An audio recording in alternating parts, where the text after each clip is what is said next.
We are going to take a few minutes and explain just how the alternative vote system works. Let's say we have three parties to choose from: UKIP, Tories and Lib Dems. In a traditional election, you can only vote for one candidate. You might vote for UKIP to win, or Tory, or Lib Dems. AV works like this, where your candidate has got over 50% of the vote. But with AV, if people get under 50% of the vote, a runoff is scheduled later between the two largest parties. With the alternative vote, you can place your candidates 1, 2, 3 in order of preference. If nobody gets over 50% of the vote, that's a majority of the vote. The lowest candidate is eliminated, and their voters' second choice will get their votes. AV attempts to build a majority for one candidate. This has a number of advantages. One advantage is that it would eliminate the need for a second election. That's because a majority is an incontestable verdict and can't be challenged in the courts. It also shortens the campaign period, and that would reduce voter fatigue. Let's see how it works.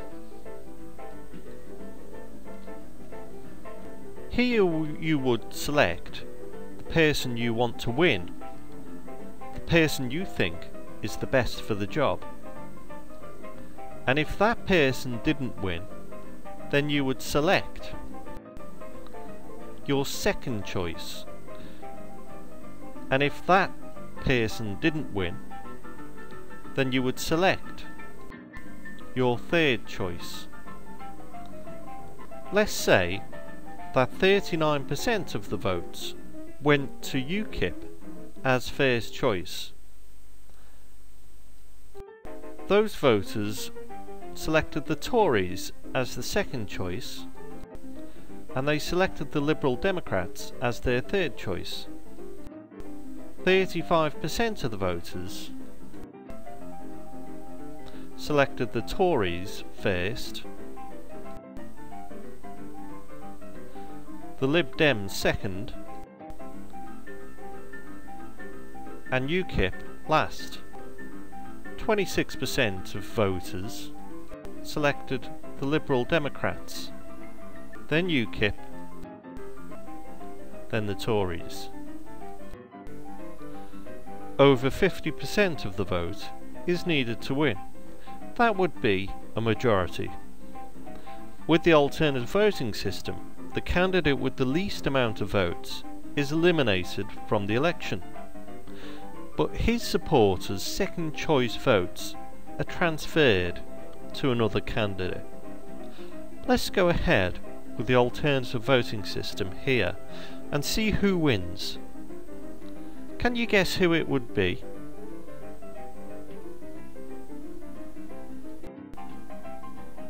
The Lib Dems are the least favourite party with 26% of the vote. Therefore, they are eliminated. But their supporters also voted for UKIP as a second choice. The Tories get 35% of the votes. UKIP get the second choice votes of the Lib Dem supporters.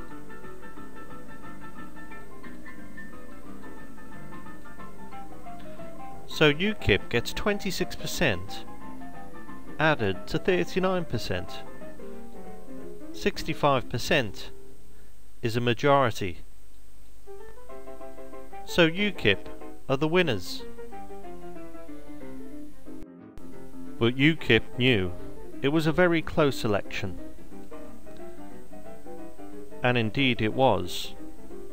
UKIP had 39% of the vote to the Tories 35 in polls leading up to the election.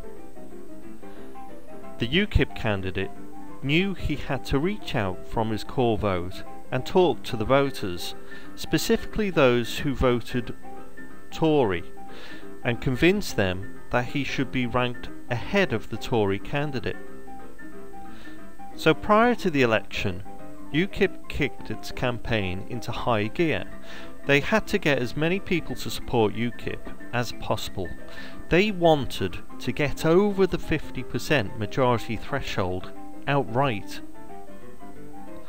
The UKIP candidate knocked on as many doors possible, hoping to convince them he was best for the job.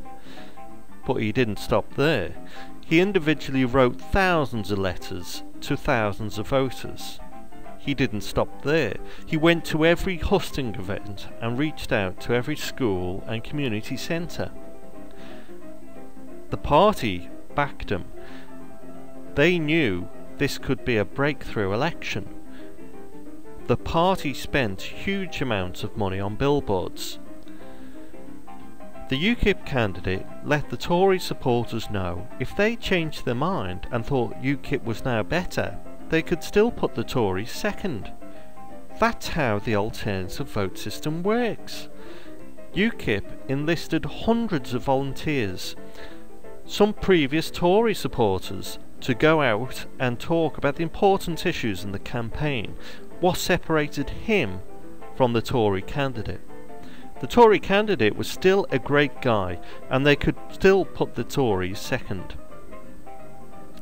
The UKIP candidate reached out to all sections of society. UKIP got their support, and their supporters followed the candidate to the polls.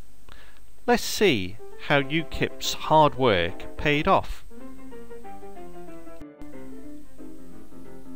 By convincing people UKIP was better for the job, they could still vote for the Tories second. UKIP were able to take 10% of the votes from the Tories, increasing UKIP's total significantly. If UKIP got just over 1% more votes, they would have won the election outright with a majority. But UKIP was still very pleased, and their hundreds of volunteers and supporters were happy as well. Before we run through the alternative vote system in this case, can you guess who wins?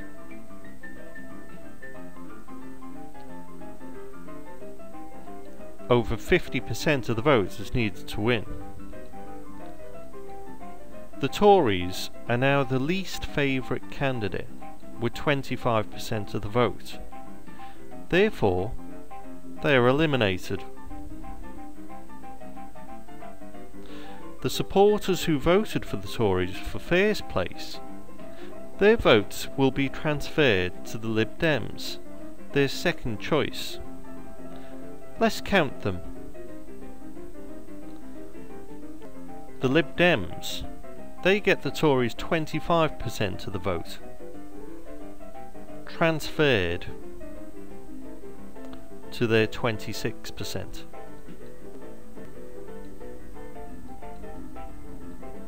The Lib Dems are the winners with 51% of the vote.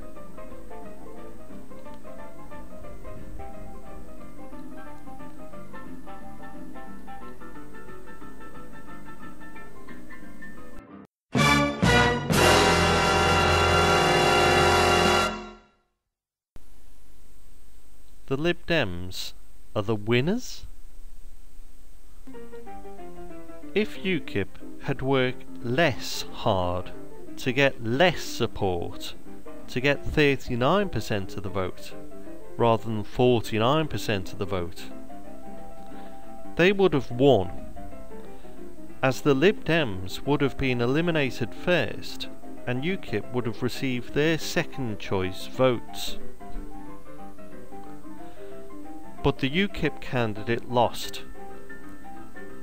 He lost because he got more support. If UKIP had got just over 1% more votes, they would have had a majority and won the first round outright. How did this happen? it has to do with the complex vote shuffling that occurs within the alternative vote system. Knowing this, you have to ask yourself the question, am I hurting my candidate by voting for them? That's the fundamental question under the alternative voting system. This doesn't occur in any other voting system in the UK or the US used to elect a candidate into office. In the core of our democracy is the notion that your vote is counted as it was intended. When you go and vote for a candidate, you intend to help rather than harm that candidate. With the alternative vote, you can harm that candidate. In the US, many court cases have occurred over this when candidates have lost because of too much support when they have tried to use the alternative voting system for local council elections. It saddens me when they try to claim the alternative voting system is a fairer system.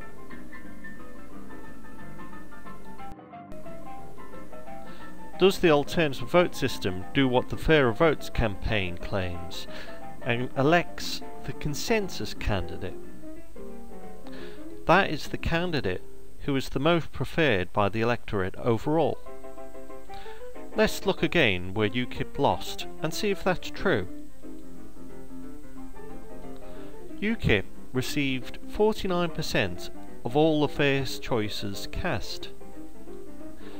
It received 26% of all the second choices cast. When they're combined, that gives 75 of the 200 both first and second choices that were cast. The Lib Dems got 25% of the second choices that were cast and 26% of the first choices that were cast. When they're combined, that gives 51 out of 200 first and second choices that were cast. So that means UKIP are the consensus candidate. They would have the most first and second choices and are the most preferred candidate of the electorate overall. The Lib Dems, who won under the alternative vote system, are not the consensus candidate. They received less first and second choices.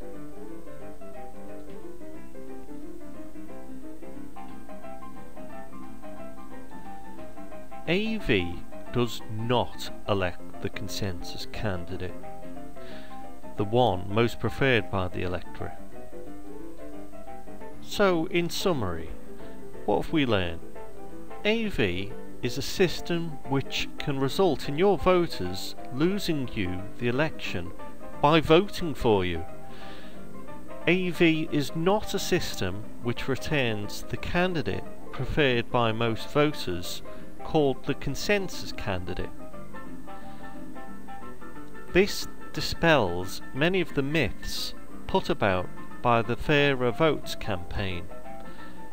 Please spread this YouTube video link to your friends and family and as many people as you can before May the 6th. Don't let people sleepwalk into the unfair, unjust alternative vote system.